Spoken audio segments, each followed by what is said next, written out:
All right, let's go ahead and get started. Boy, I guess the snow is keeping people at home today. It's a nice, small, intimate class. Everyone come and gather around, and we can, this is actually sort of nice, having so few people. Yes. Okay, let's go ahead and get started then. It does feel strange that like half the class is not here. That's okay, it's their loss. Maybe I'll turn off the recorder and tell you guys all the answers to the exam or something like that. Okay, let's go ahead and get started. I have problem set 3 up here for anyone who didn't pick up. You can come at the end of class maybe and pick up a copy of problem set 3.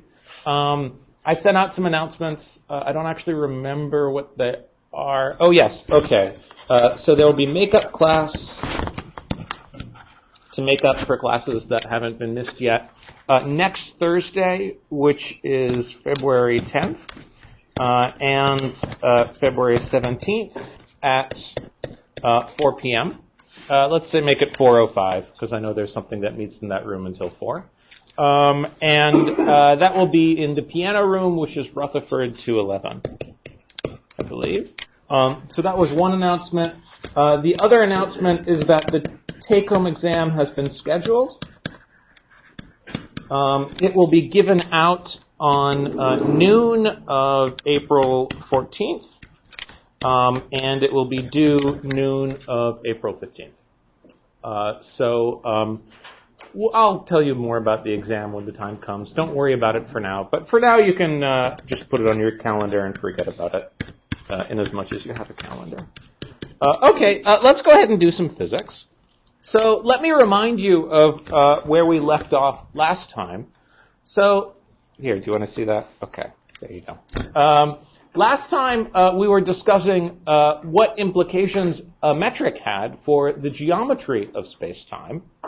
So if you have a metric, g mu nu, which is a 0, 2 tensor, which is symmetric and invertible, then we can use that to define the invariant interval of some world line through space-time. So remember that a world line is specified by 4 functions x mu of lambda, where lambda is a parameter that labels points on the world line. And the invariant length between 2 points, x mu of lambda 0 and x mu of lambda 1, is the integral of ds, which is g mu nu, x dot mu, where dot here denotes d by d lambda. Integrated d lambda between the two endpoints. So this gives you a way of measuring the distance between 2 points along any given world line. And so you can view it as a functional of the choice of world line. And if you choose to extremize this or minimize this as a function of paths, you'll find the path with least distance, the path of least length between 2 points, which is known as a geodesic or geodesic. I'm never quite sure how to pronounce it. And a geodesic is the curve which minimizes this arc length and obeys the differential equation x double dot mu is not equal to 0 as it would be in flat space and Cartesian coordinates, but rather is given by this correction term, gamma mu nu rho x dot nu x dot rho is equal to some function of lambda times x dot mu. So it's worth staring at this equation again for a second. Here we see that we have the acceleration, which is what would normally appear on the left-hand side of Newton's equation, plus a correction term that's proportional to the velocity squared, times some coefficients that are given by this Christoffel symbol gamma, is then equal to something proportional to the velocity. And as we described last time, one can change the constant of proportionality over here by changing our choice of parameterization lambda for points on this world line. And so one can set it equal to 0 by choosing an affine parameter, namely just by labeling points on this world line according to their distance along this world line, as measured by this distance functional s. And then the equation of motion for the geodesic is just determined by these parameters gamma, which are the Christoffel symbol. And we worked out an explicit formula for the Christoffel symbol.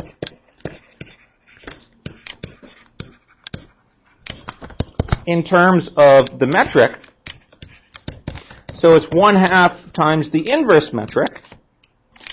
God, I can never manage to give myself enough room to write it down on one line. So let's do that again. The Christoffel symbol is 1/2 the inverse metric times the sum of 3 first derivatives of the metric, one of which is g alpha nu rho. And then we remember that the Christoffel symbol is symmetric in its 2 lower indices. So the next term must be g alpha rho nu. And then we subtract off the only term where the alpha is the derivative rather than the index of g mu nu. So it would be g nu rho alpha. And we derived this just by using the usual variational calculus and writing down the Euler-Lagrange equation for the length functional s as a function of paths. And this Christoffel symbol is the thing which tells you how the curvature of space-time affects the shape of geodesics in space-time. So, for example, it is the Christoffel symbol which tells you that the geodesics on a sphere are not straight lines because there's no such thing as straight lines on a sphere, but rather are arcs of great circles. Likewise, even in flat space, if you're in an accelerating coordinate system, the Christoffel symbols are non-zero, and they are what lead to, for example, Coriolis and centrifugal forces. If you remember from your freshman mechanics classes, the Coriolis and centrifugal forces are all correction terms to the Newton's law, F equals ma, that involve the velocity of the object that you're considering, and that's just these velocity terms that are sitting right there. I remember on the first problem set you showed that for a constantly rotating coordinate system in flat space you get the centrifugal force.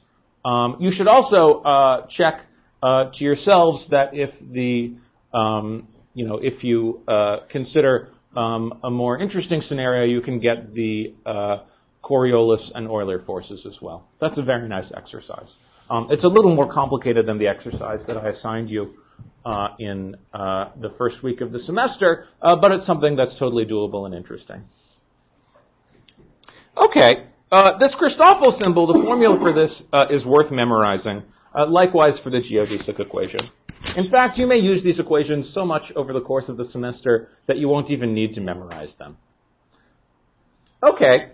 Now, we then proceeded to discuss the notion of how one can define a derivative of a tensor. So, just to remind you, in general, we don't know how to take the derivative of a tensor in a covariant way. That is to say, if I hand you a tensor, you want to take a derivative of it to get another tensor, and we don't have a way of doing that in general. We know how to do it for a scalar. So the covariant derivative,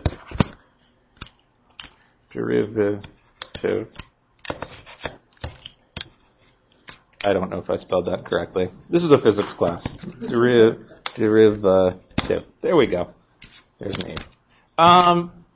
So the covariant derivative of a scalar is easy enough to define.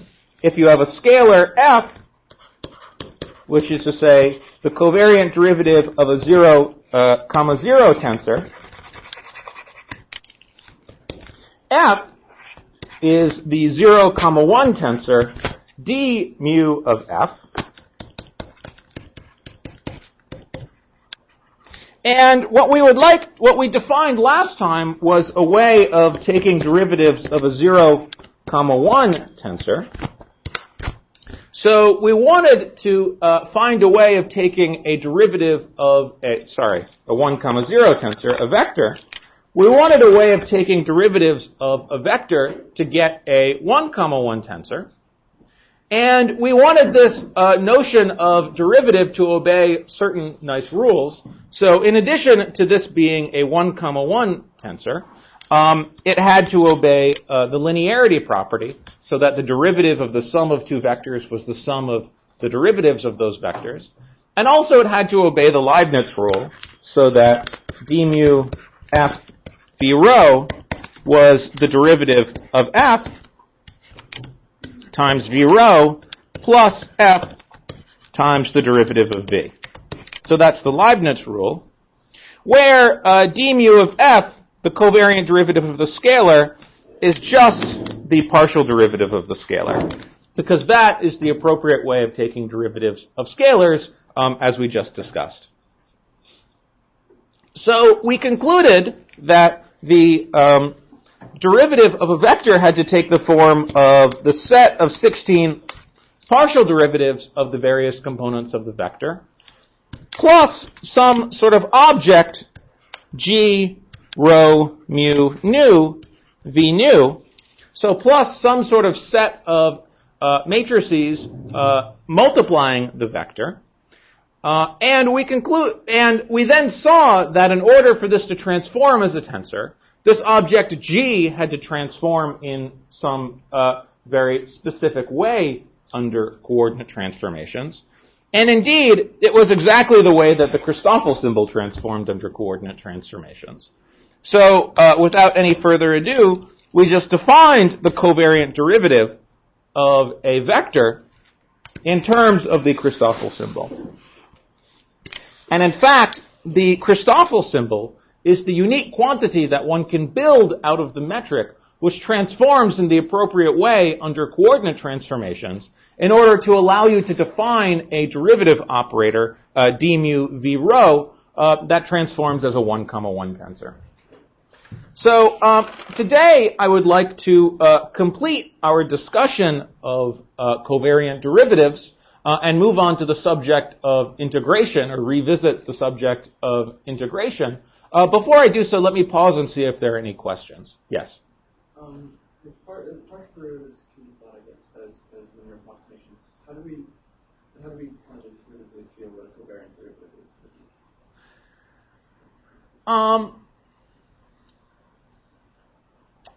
How do you intuitively feel how do you feel what a covariant? Yeah, okay. I don't know how a covariant derivative is supposed to make you feel. Let's put it this way. As you say, the normal partial derivatives you can think of by taking the limits of the slopes of functions as 2 points get very close together.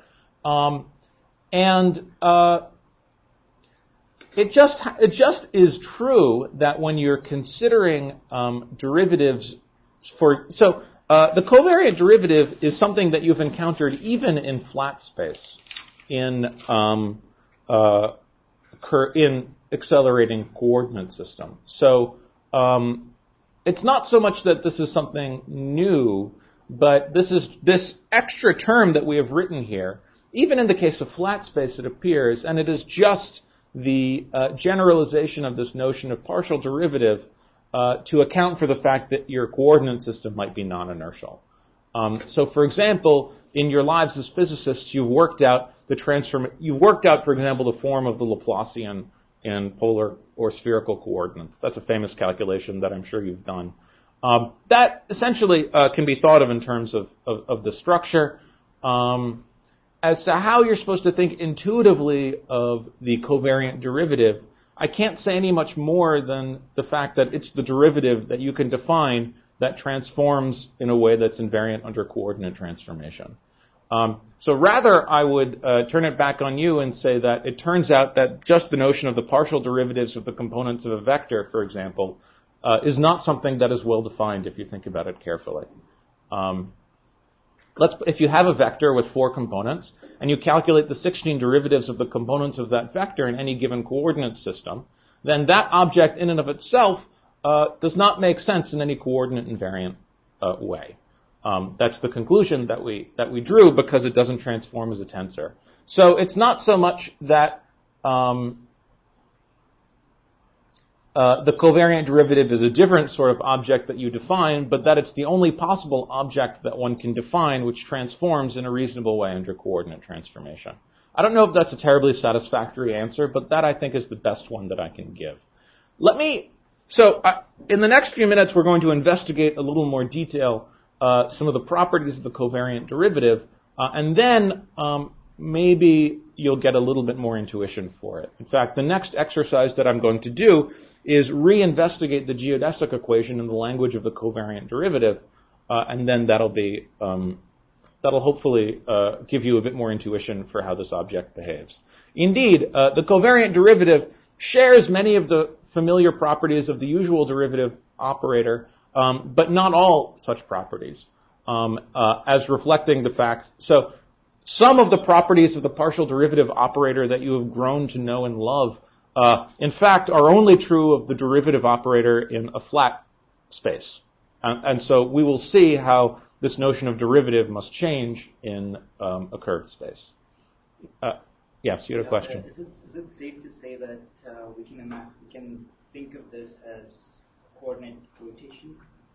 Because I remember reading somewhere that if you rotate something due to causality, you cannot have an effect at an infinitely far distance rotate at the same rate. So your coordinate has to change. So the change in your function is due to change of coordinates plus the change in the function. So you get to factor out only the change in the function and not the change in the coordinate. I understand what you're saying. I understand what you're saying. I don't want to encourage you to think of it in that language. Just to get way ahead of ourselves. So far, this is now the second sort of derivative that we've encountered in this course. There is the exterior derivative acting on forms. There's the covariant derivative that we're discussing today. There is another type of derivative called the Lie derivative, which is the derivative that you're talking about, which we will meet in a few weeks. In fact, you met it on the problem set you turned in yesterday when you talked about the commutator. We've met it twice already. When we talk about a vector as a differential operator, we're secretly talking about the Lie derivative. When you talk about the commutator of two vectors, you're also secretly talking about the Lie derivative. It's the derivative that does exactly what you say. It's the derivative that tells you how things transform under infinitesimal coordinate transformations.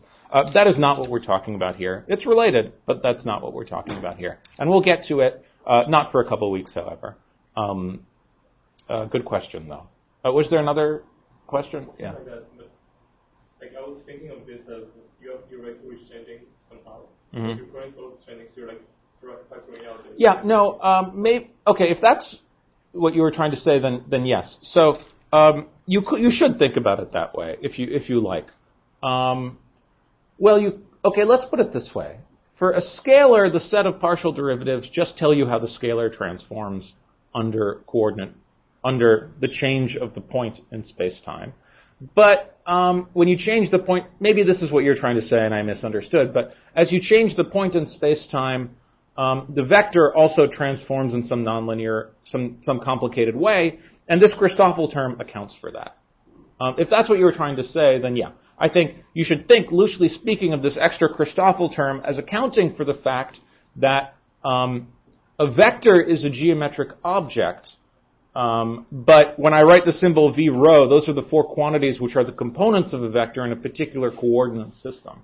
So they transform in a, there's a distinction between the vector as a geometric object that you think of as a little arrow in your head, and the four components v rho, which are the coordinates of that vector in a particular coordinate system.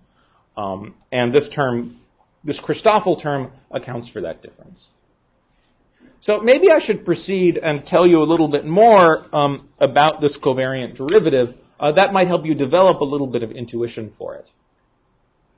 And indeed, as I mentioned before, this is essentially the only unique definition of derivative that one can define, which transforms in a tensorial manner, in a covariant manner, using the metric of spacetime.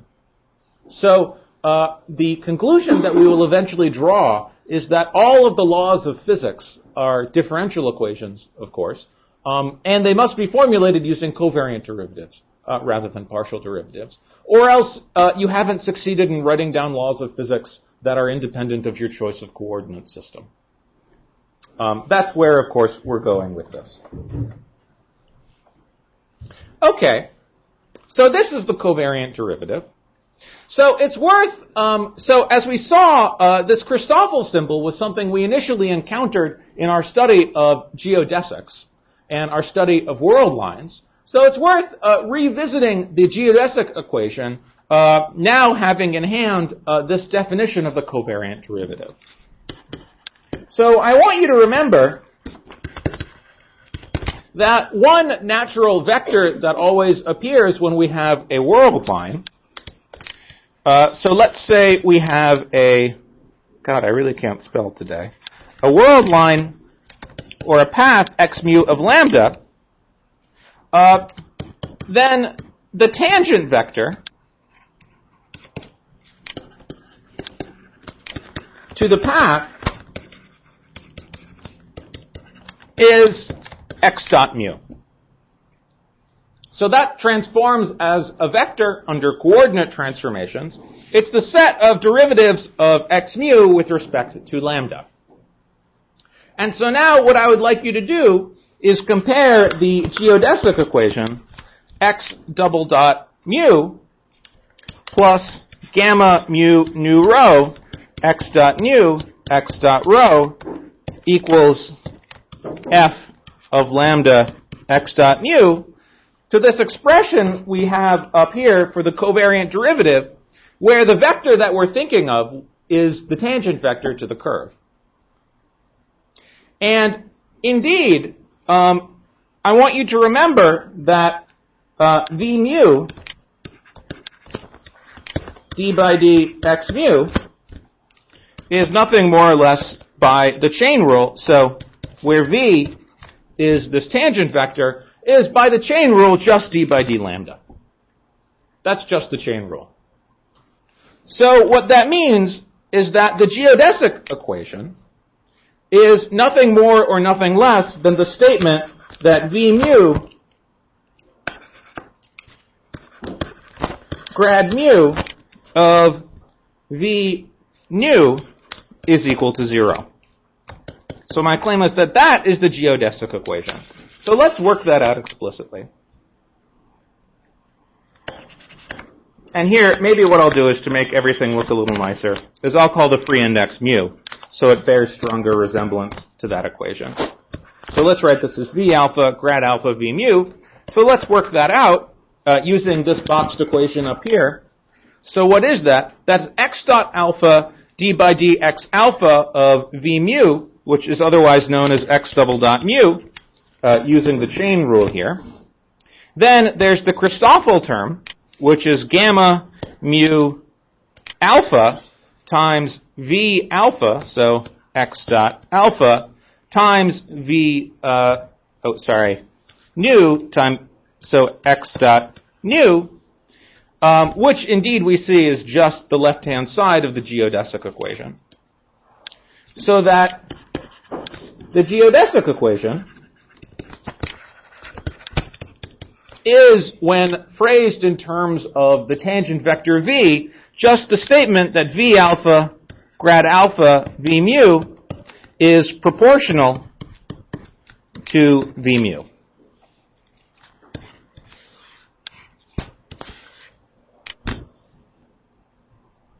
So if you think about it, this is something which makes perfect sense. So what I want you to do is imagine in your head some sort of world line here.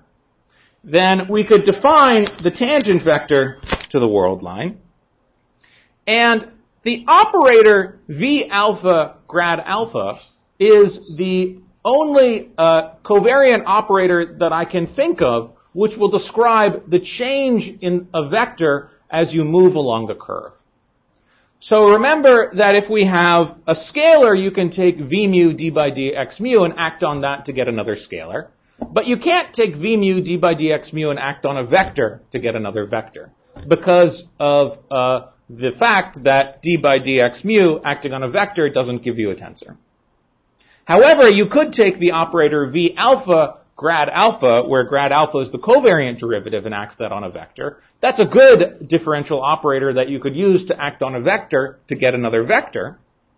And so then, what does that vector mean geometrically? Well, we would assign it the geometric meaning of taking the derivative of the vector along the curve. So what is the left-hand side of this geodesic equation I've written in the box here? It's just saying that if you take the tangent vector and you take the derivative of it along the curve, then it's equal to something. And what is it equal to on the right-hand side of this equation? Well, it's proportional to the tangent vector itself. So this is saying that the derivative of the tangent vector along a curve is proportional to the tangent vector. So if you think intuitively about what a geodesic means, then you can hopefully convince yourself that that's a reasonable definition of a geodesic. It means that the tangent vector always points along the curve. So, i.e., the tangent vector points along the curve.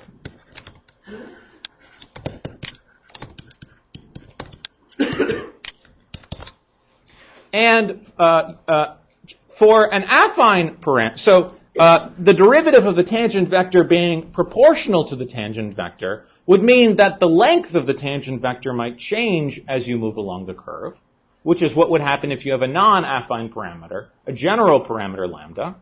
But if this is equal to 0, it would mean that not only does the tangent vector always point along the curve, but its length doesn't change as you move down the curve. You can check that, actually. I encourage you to check that, for a tangent vector with an affine parameter, its length doesn't change as you move along the curve. And so that would say, that's what would be true for an affine parameter. So yes, there was a question. If you make this proportion constant 0, you kind of lose the, you can say now it's proportional to any vector because it's multiplying any vector by 0. And like, how can you say it's along that direction when you kind of lose? Well, when it's equal to 0, you just say that the tangent vector doesn't change when you move along the curve. So the tangent vector being proportional to itself along the derivative of the tangent vector being proportional to itself includes the case where the derivative of the tangent vector is equal to 0. Okay. So for an affine parameter, the statement is that the tangent vector doesn't change as you move along the curve. You know, if you convince yourself, if you stare at geodesics for a while and just draw the tangent vector as you move along a curve, then you'll see that that is indeed a reasonable geometric notion of a geodesic. Any other questions? I think if you start drawing geodesics in your head or on paper, hopefully you can convince yourself that this is a reasonable definition. So for example, in flat space, this is something that is not a reasonable geodesic because the tangent vector starts moving that way, but as you transport it along the curve, you would transport the tangent vector to something like that, whereas the actual tangent vector is something like that. Whereas if you were to draw the actual straight line, then you would see that the tangent vector doesn't change as you move along the curve. And choosing a different parameter alpha might change the length of that tangent vector, but it won't change its direction.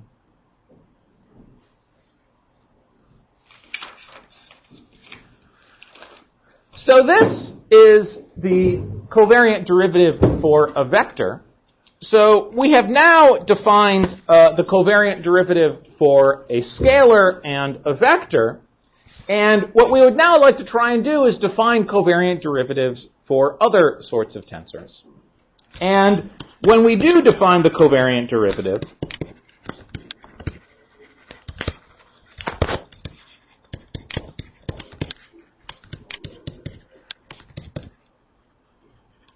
what we would like to do is preserve those two properties,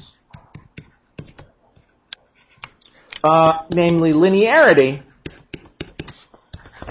and the Leibniz rule.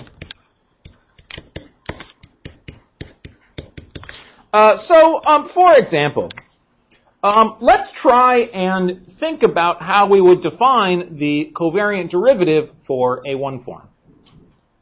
So if you have a one form omega mu, then you would like to define the covariant derivative of omega mu. So that would be some 0, 2 tensor. And what sort of properties will it have? Well, so for example, from a one form and a vector, you can define a scalar.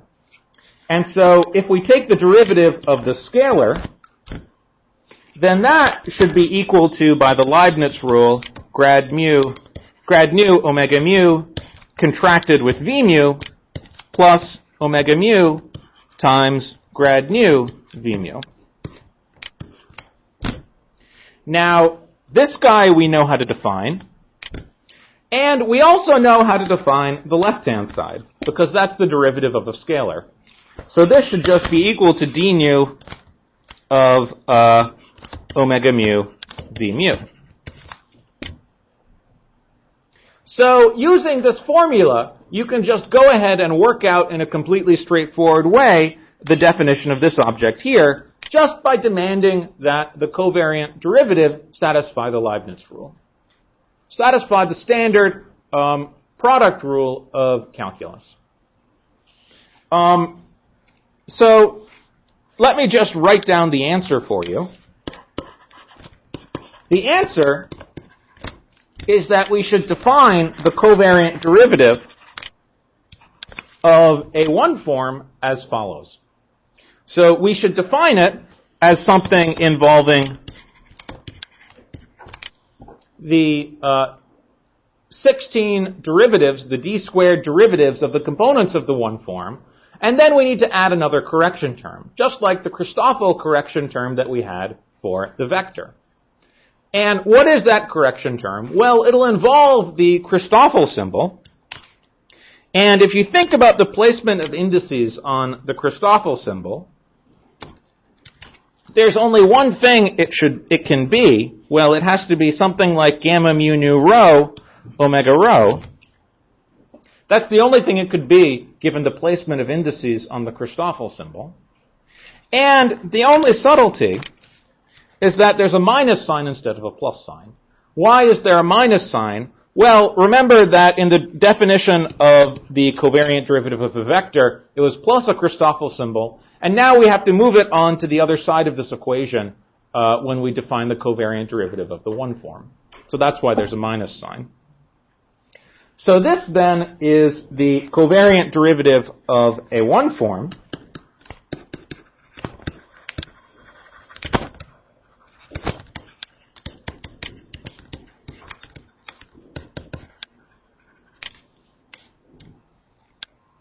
And then, working up to higher rank tensors, you can proceed in this manner to uniquely define the covariant derivative acting on a general tensor. And this will be the unique definition of the covariant derivative, which is consistent with the Leibniz rule, namely the product rule of differential calculus. So in general, the covariant derivative of a rank k, L tensor, so that's a tensor with k upper indices and L lower indices, is given by the following formula. So it's a rank k L plus 1 tensor, which is given by the following formula.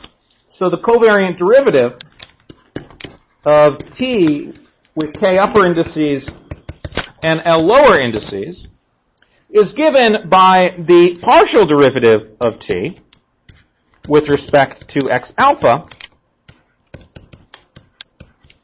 plus K plus L correction terms. So for each upper index, we have a Christoffel correction term where we take the Christoffel term, the Christoffel symbol, and we contract it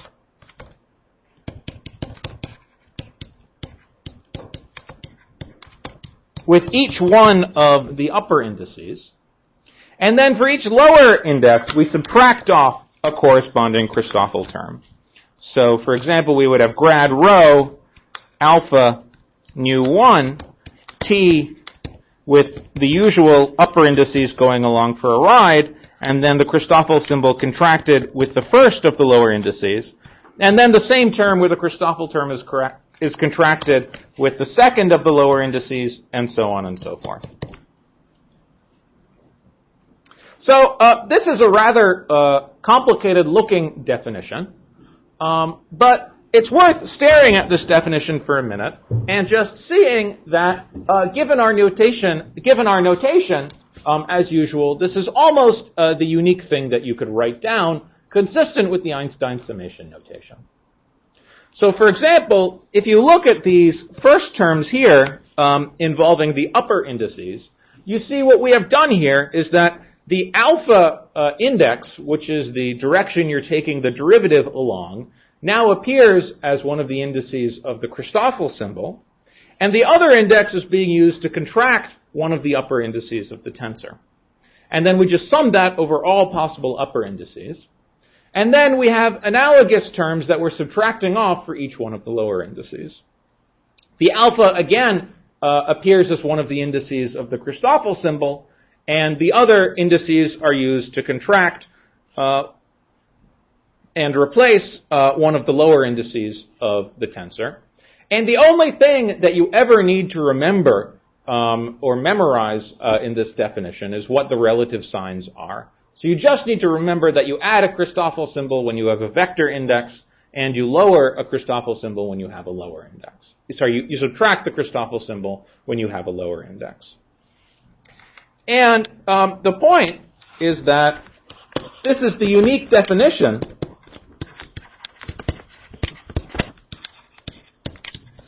which is consistent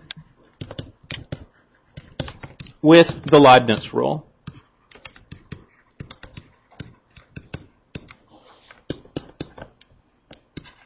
So in particular, if, for example, you were taking, let's say you had a 2, 0 tensor and a 1 form,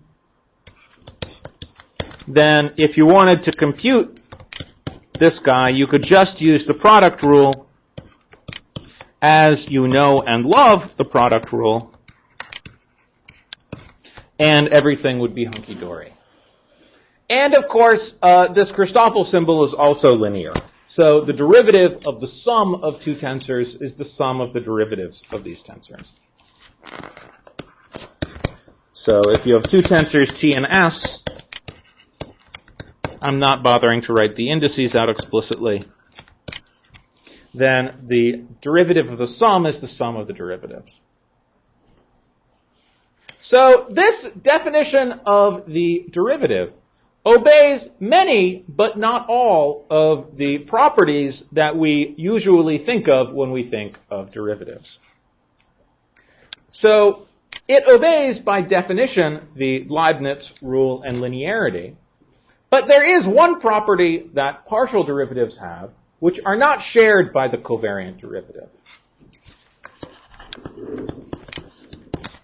So I present to you the following warning, which is that covariant derivatives do not commute.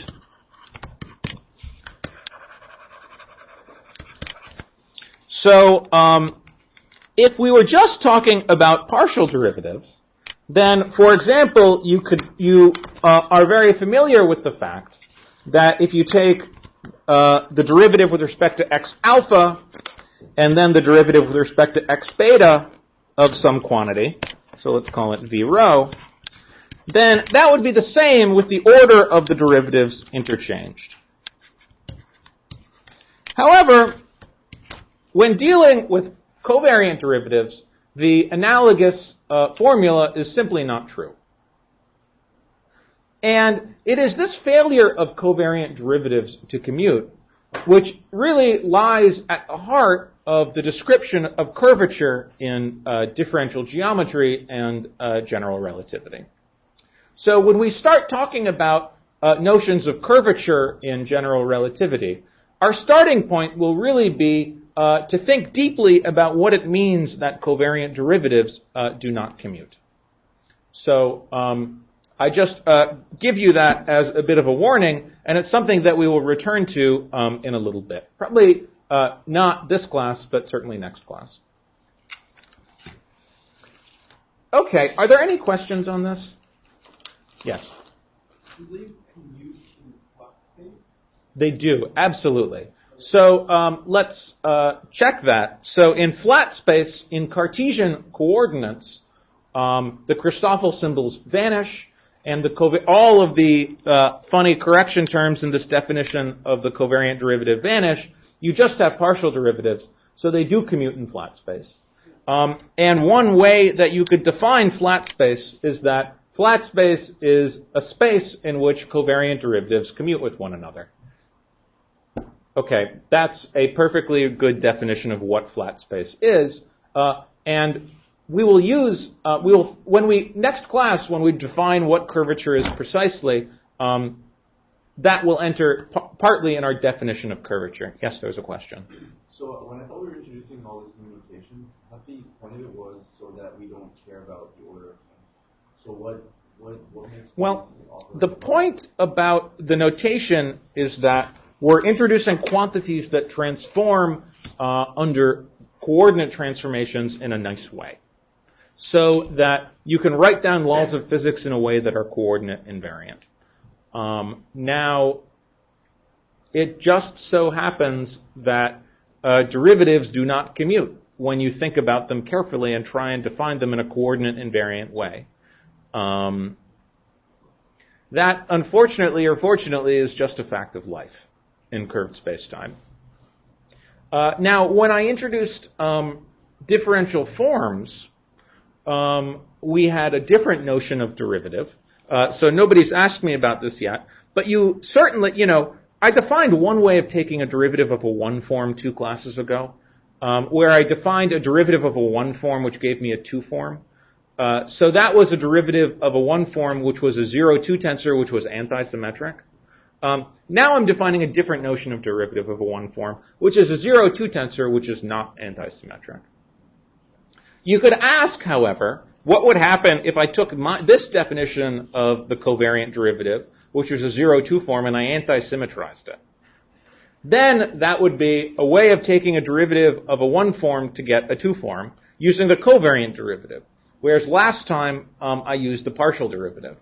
And in fact, I won't prove it to you now, but it's a true statement that those two definitions agree, and that when you antisymmetrize the covariant derivative of a one form, in fact, all of these Christoffel terms cancel out. So I don't actually, that was not what you were asking, but yes, that was just a little aside. Yes? Is there anything special about the covariant derivative of the metric tensor? Yes.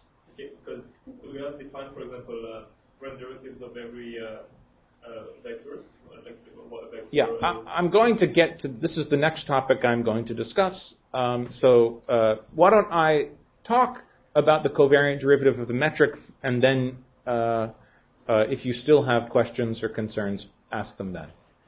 But any questions just on the definition of the covariant derivative as we have encountered it here? Okay. As has been anticipated, so the first thing that you would want to take the covariant derivative of is the basic tensor that we've been thinking about this whole time, which is the metric tensor. And it's a remarkable and extremely useful fact that the covariant derivative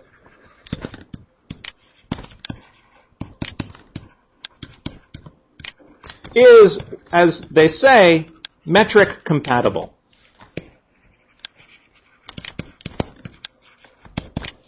what do we mean when we say that the covariant derivative is metric compatible? What we mean is that the covariant derivative of the metric is equal to 0. Just a fancy way of saying that. Okay, let's go ahead and prove that. I think it's an instructive proof, and it'll give us a little bit of a chance to get familiar with the definition of the covariant derivative. So let's prove that. So what is the covariant derivative of the metric? Well, it's the sum of 3 terms. So the first is just the partial derivative of the metric with respect to x mu. And then there are 2 terms which involve the derivative, which involve the Christoffel symbol multiplied by the metric. And you can see here the mu index, which is the direction we're taking the derivative in, gets turned into one of the indices of the Christoffel symbol. And the other index gets contracted with one in the metric. And in writing this down, I am going to freely use the fact that the metric is symmetric in its 2 indices. So it doesn't matter which order I write the indices of the metric. And now I want to remind myself of the definition of the Christoffel symbol.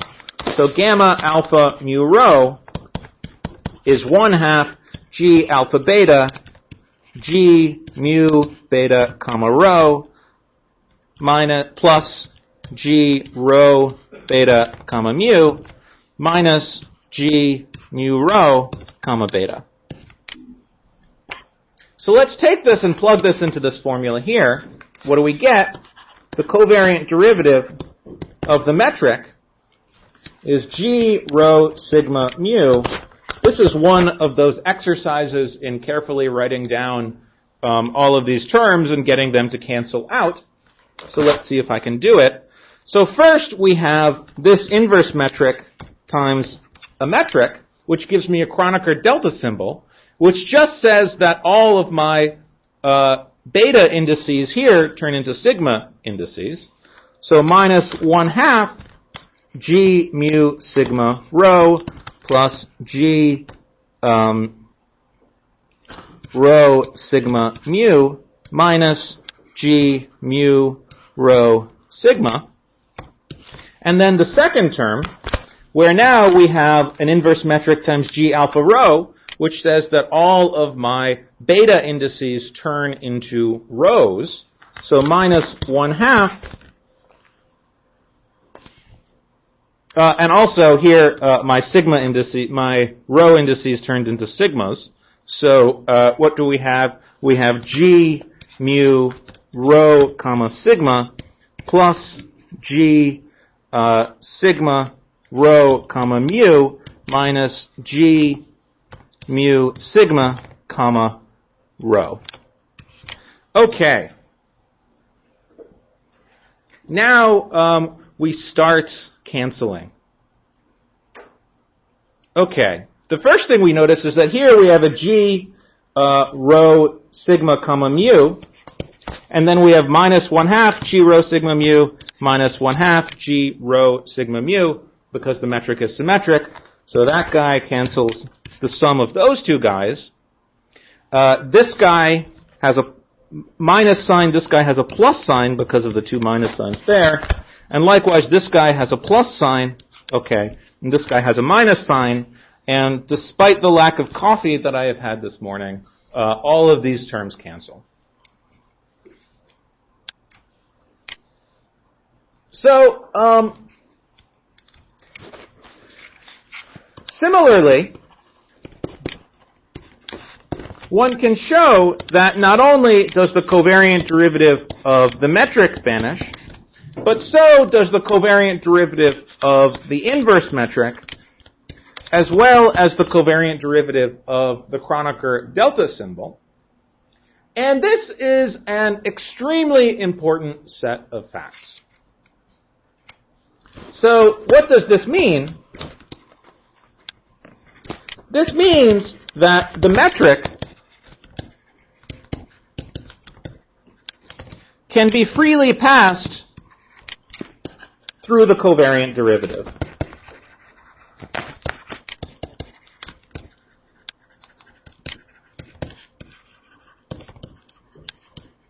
So remember, the metric is not constant. But the covariant, so if the metric were constant and the covariant derivative were the usual partial derivative operator, then yes, you could pass the metric through the covariant derivative. However, the metric is not constant. But the covariant derivative is not just the usual set of partial derivatives. And it has the miraculous property that with respect to the covariant derivative, the metric looks like it's constant. So you can just pass it back and forth through the covariant derivative, no harm done. Likewise, the inverse metric and the Kronecker delta symbol can be passed through the covariant derivative. And in particular, what this means is that the raising and lowering of indices, which remember we do by contracting with the metric and the inverse metric, and also the contraction of indices, which we do with the Kronecker delta symbol, will all commute with the covariant derivative. So, for example, if you had an expression like v mu grad rho v mu, then that is the same as v lower mu grad rho v upper mu.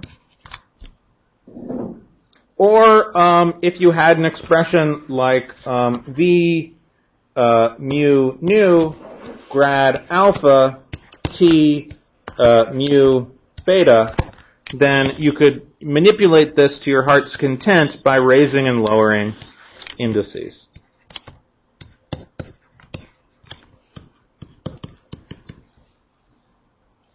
And it even means that if you were perverse enough to want to define a covariant derivative with an upper index instead of a lower index, then you could do so just by taking the metric and using it to raise an index of the covariant derivative.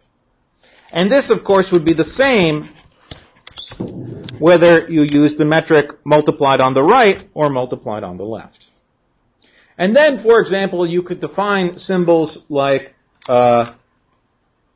v mu grad mu, which would be equal to v lower mu grad upper mu, and so on and so forth. Indeed, in some treatments of this subject, the metric compatibility of the covariant derivative is the defining feature of the covariant derivative. And you start by looking for so here we have introduced the covariant derivative by first discovering the Christoffel symbol living inside the geodesic equation, and then noticing that it transforms in exactly the right way under coordinate transformation to allow us to define a covariant derivative. But I could have defined the covariant derivative in a different way.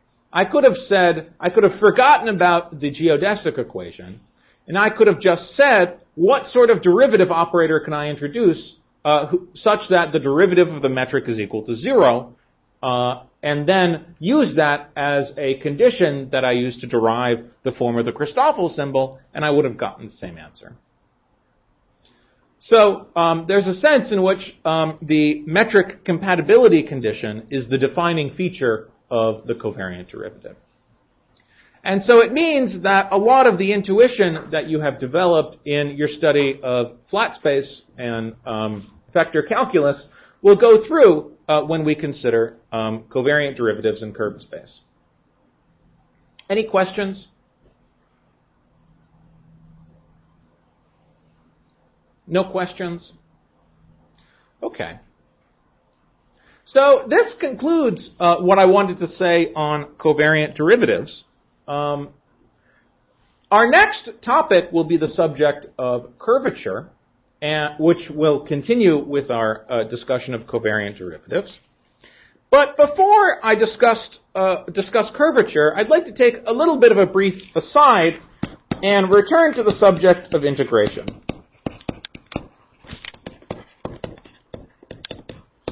It would be a real shame to discuss half of calculus, namely the theory of derivatives in curved space, and not return to the subject of integration.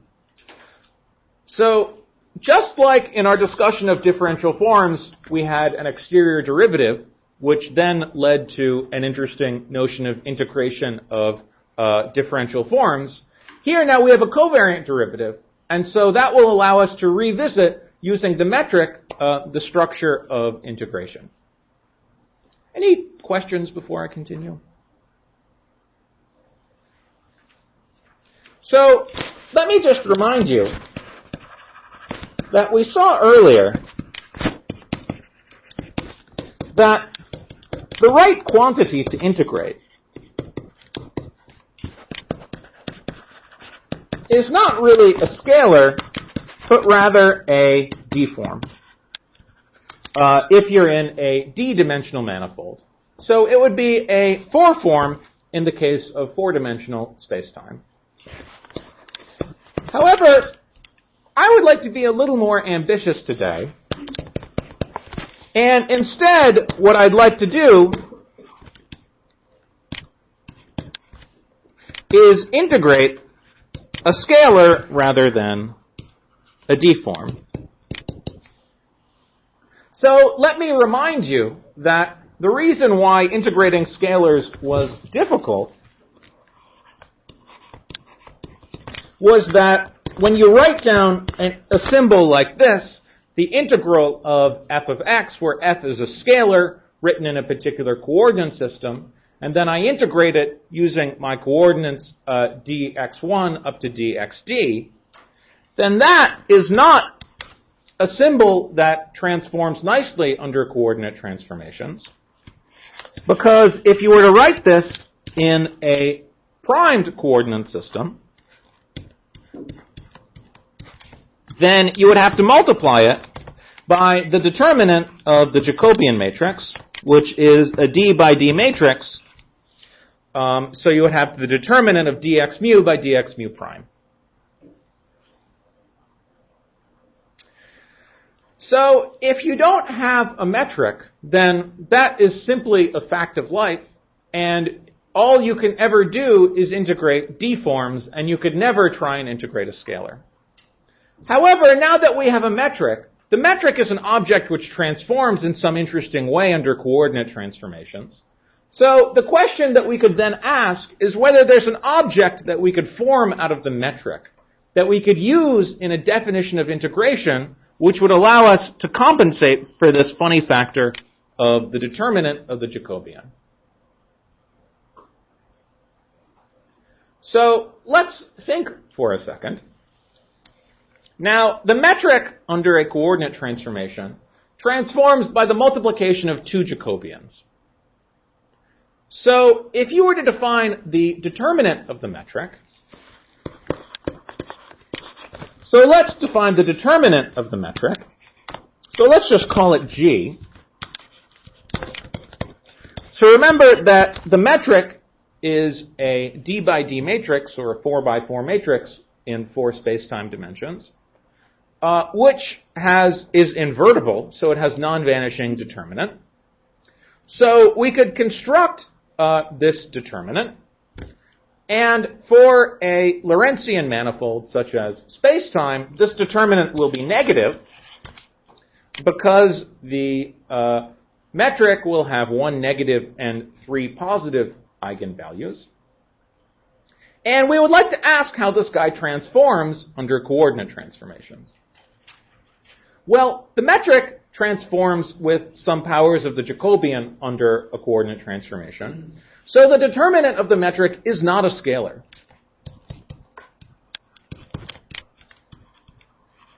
Remember, a scalar is just an assignment of a number to each point in space-time. Whereas the determinant of the metric, let's say you rescale all of your coordinates by a factor of 12, then the determinant of the metric would scale by a factor of, 12 to some large power, depending on the dimension of space-time. Let's make that a little more specific. So under the coordinate transformation, where x mu is rewritten in terms of the coordinates x mu prime, the metric in these new coordinates is is related to the metric in the unprimed coordinates by 2 powers of the Jacobian,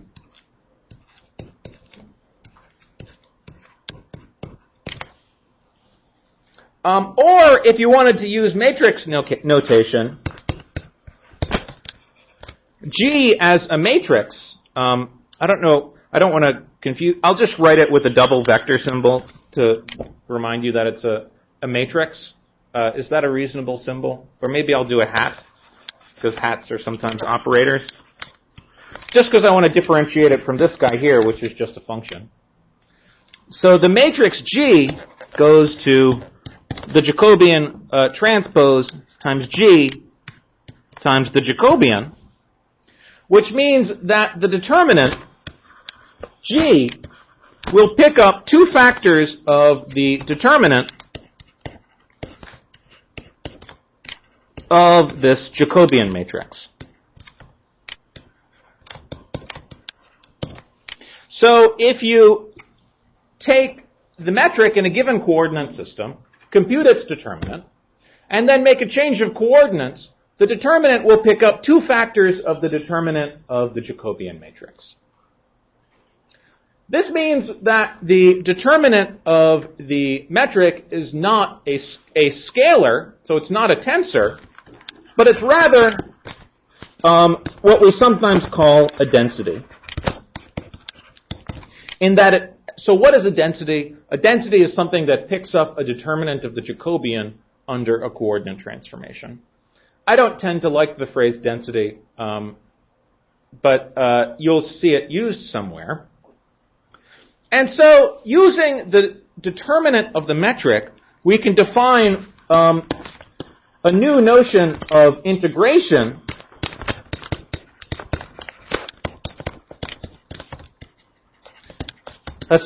which will allow us to integrate a scalar on a curved manifold.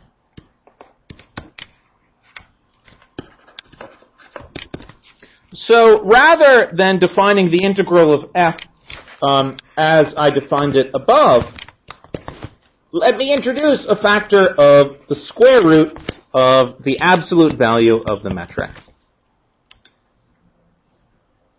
Then, if we were to write this in a new coordinate system, this would, using the usual transformation rule of an integral under coordinate transformations, be f of x prime times the determinant dx by dx prime times the square root of the absolute value of g.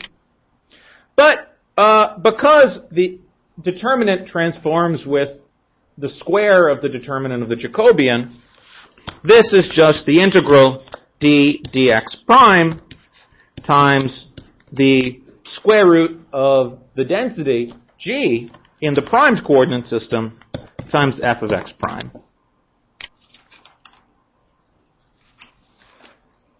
So when we have a metric on space-time, we actually can integrate scalars in a way which is covariant under coordinate transformations. So this is the covariant notion of integration in curved space-time.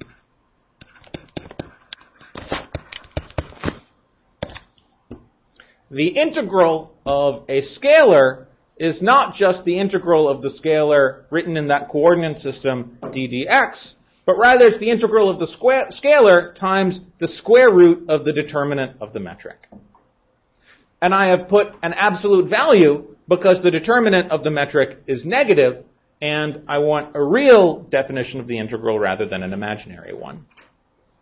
If we had a Euclidean space, such as a sphere or flat space, then I would not put that absolute value there because the determinant of the metric would be positive rather than negative. Any questions on that? So the question you might all have in mind is, how is this definition of integration related to the previous definition of integration that I gave in terms of d-forms? So how is this related to the integration of a d-form as we defined it 2 or 3 lectures ago? So let me remind you that, let's say that we have a d-form on a d-dimensional manifold. So let's call it omega, which, if we wrote it in coordinate-independent notation, would be some, if we wrote it in index-free notation, would be some function of x times the wedge product dx1 all the way up to dxd. And there's only one completely antisymmetric rank d tensor in d dimensions. And so any 2 rank d forms are related by the multiplication of a scalar. So any 2 rank d forms are related by the multiplication by a scalar. So 1, say omega 1, would be equal to some scalar times omega 2. And using the metric of spacetime, we can define what we could think of as a canonical rank d form. So using the metric, we can define a special rank d form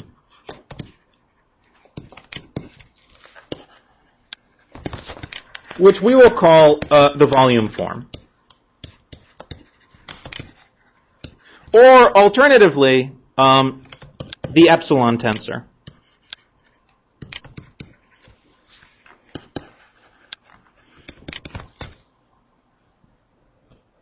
And in fact, this is something that you have seen before, although you don't know that you've seen it before. So let me start by defining what I will call not the epsilon tensor, but the epsilon symbol. So let's define the epsilon symbol as follows. So the epsilon symbol will be an object with d lower indices, which will be equal to 1 if the indices are an even permutation of the indices 1 up to d, minus 1 if they're an odd permutation, and 0 otherwise. You have surely seen this symbol before. It's also sometimes referred to as the Levi-Civita symbol. And I'm going to put a tilde sign over it, because the epsilon symbol, as I have defined it, is not a tensor, just like the Christoffel symbol was not a tensor. And I'll put a tilde in order to remind ourselves that it's not a tensor and distinguish it from the object that I'm going to define in a second, which will be a tensor. So why is epsilon tilde not a tensor? Well, let's consider a d-form, omega, which in our index-free notation would be omega x times the wedge product dx1 up to dxd.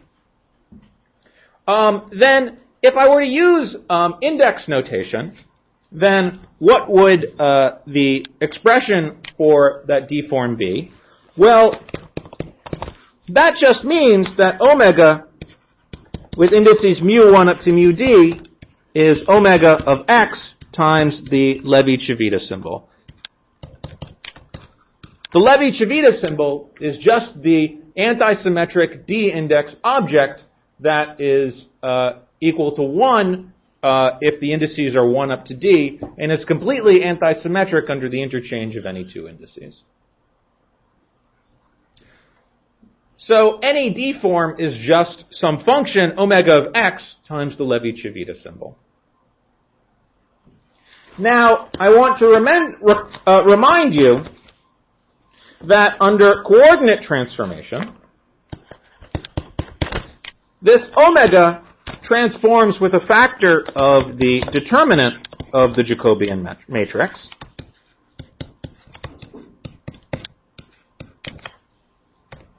So the thing that we would call omega in the primed coordinate system is not omega of x, but omega times the determinant of the Jacobian matrix. And that's why omega was a good thing to integrate, because that determinant of the Jacobian matrix is precisely the determinant of the Jacobian matrix that appears when you transform the volume element in a multidimensional integral under a change of coordinates.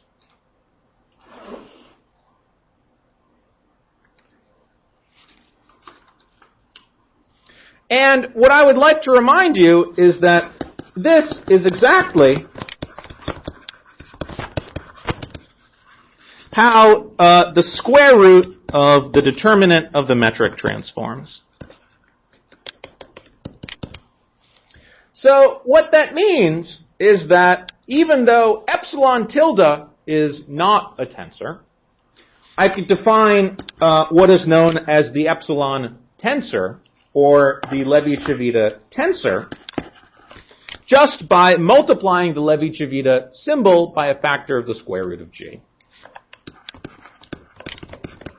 So the epsilon tensor, or the Levi-Civita tensor, is defined to be the antisymmetric rank D tensor, which is the square root of the determinant of the metric times epsilon tilde. So it's the square root of the determinant of the metric times 1 or minus 1 if the indices are an even or an odd permutation of the numbers 1 up to d in d dimensions. And as before, we have an absolute value of the determinant to make the guy under the square root positive. But if we were working in Euclidean signature, say on the sphere or in flat space, there would be no absolute value there.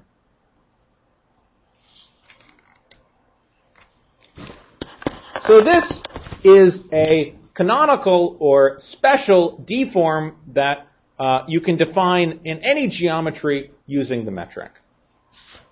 And it is also known as the volume form.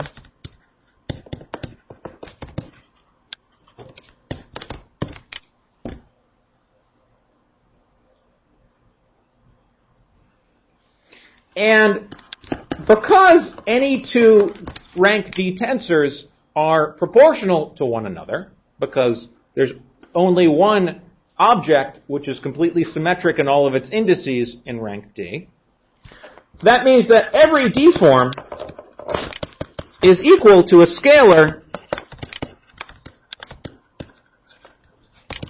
times the volume form. So in index-free notation, a D form omega, I'll use a subscript D to remind ourselves that it's a D form, is equal to a scalar f times the volume form. So if we wanted to compare the notion of integration of D forms to the notion of the integration of scalars that I defined above, we'll see that using this, those two notions are the same. The integral over our manifold of this D form is the integral of f times the volume form, which, using our definition of the volume form, is the integral of f times the square root of the determinant of g times integrated dx1 up to dxd. So those two definitions are the same, provided we use this canonical d-form, which is the volume form, and write every d-form as a scalar times the volume form. So why do I give this epsilon tensor the name volume form? Well, I give it that name because that is how I am going to measure volumes in general relativity. So you're familiar with the notion of a volume in flat space. You define some region of the plane and you integrate over that region to define an area. Or you define some region of three-dimensional space and you integrate over that region to define a volume. What you haven't thought of terribly carefully in your lives so far is what exactly you are integrating over that region to define the volume. You are just integrating dx1, dx2, dx3. But as we have seen in curved spaces, the correct thing that one should integrate in order to get something which is independent of what coordinate system you use is not dx1, dx2, dx3, but rather the square root of the determinant of the metric times dx1, dx2, dx3. So if we have a region of some manifold, so let's call it a region, I don't know, n, of some manifold M, then the volume of n is the integral over n of the square root of the determinant of the metric dx1 up to dxd. Or just the integral over n of the volume form.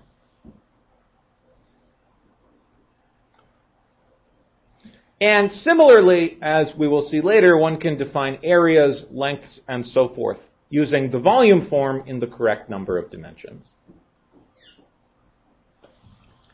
Let me just mention one or two other nice features of the covariant integral as I have defined it. So the nice thing is that many of the familiar formulas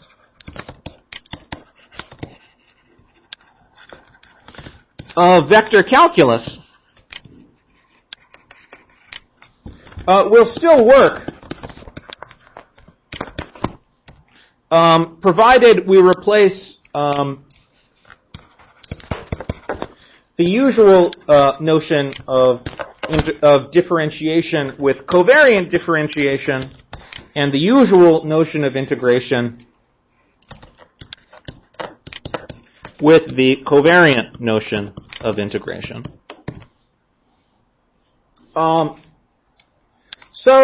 For example, integration by parts still works.